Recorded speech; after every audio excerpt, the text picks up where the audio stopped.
বিভিন্ন সময় এই নূরের পরে প্রায় 17 থেকে 18 বার হামলা করেছিল। কিন্তু আপনারা ইতিমধ্যে দেখতে পেয়েছেন যে এডিসি হারুন পর্যন্ত একবার চেষ্টা করে বিপিনুরকে মেরে ফেলতে চাইছিল।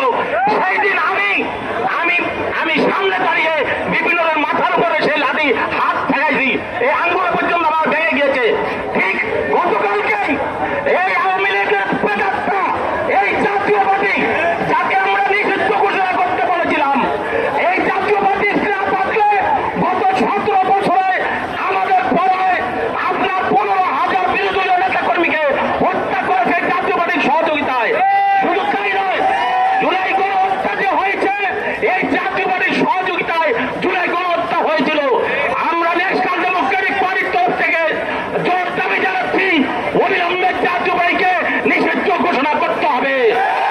এই বাংলার মাটিতে জাতীয় পার্টি আগামীতে কোন নির্বাচনে অংশগ্রহণ করতে পারবে না। শুধু তাই নয়, এই জাতীয় পার্টির কারণে 2014 সালে হাজার হাজার নেতা কর্মীকে মৃত্যুবরণ করতে হয়েছিল। শুধু এখানে শেষ না, বেগম খালেদা জিয়াকে তাপ দিয়া ব্যারিকেড দেওয়া হয়েছিল এই জাতীয় পার্টির ষড়যন্ত্রে।